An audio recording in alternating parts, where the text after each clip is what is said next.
Le diocèse de Douala ouvre le temps de l'Avent et l'année liturgique par une recollection des jeûnes. Bien qu'elle soit traditionnelle, l'édition de cette année a une particularité.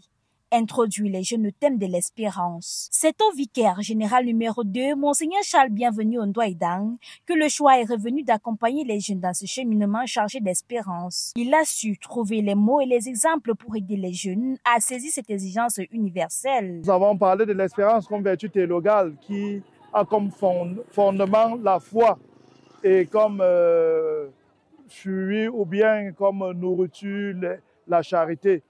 En fait, les trois vertus théologales sont liées. L'espérance sous-tend un peu la foi d'un côté et la charité de l'autre côté. Venus des quatre coins du diocèse, les jeunes, accompagnés de leurs responsables, des aumôniers et des accompagnateurs, ont rempli la salle Baba-Simon de l'évêché pour bénéficier de cette journée riche en prières, en enseignements et en partage d'expériences sous le regard attentif de l'aumônier diocésain.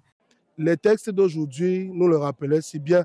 Au milieu des fracas de notre vie, des situations difficiles que nous pouvons vivre, Dieu se fait présent. Il est même précisément à ce moment-là. Et ce sont autant de motivations que nous voulons pour les jeunes, afin qu'au milieu des fracas de leur vie, des tempêtes et des turbulences qu'ils peuvent vivre, qu'ils sachent que Dieu est présent. Comme le temps de l'Avent est un temps d'espérance, nous leur souhaitons d'être des témoins de l'espérance. Dans une ambiance chaleureuse et vive comme seuls les jeunes savent le faire, les participants ont bénéficié de cette journée faite d'enseignements, de méditation, de louanges, d'adoration, des confessions et d'une célébration eucharistique qui a couronné le tout. Chacun a pu déposer ici son intention et prier pour ses propres projets. Au sortir de cette recollection du temps de l'Avent, qui avait pour thème jeunes chrétiens porteurs de l'espérance.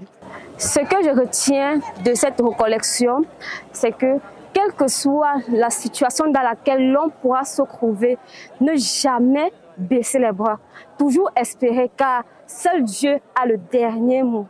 La journée a été belle et chaque participant a pris le chemin de sa paroisse avec un cœur plein d'espérance, comme une graine à s'aimer dans les cœurs de tous. Les fruits se verront sans doute dans les prochains jours.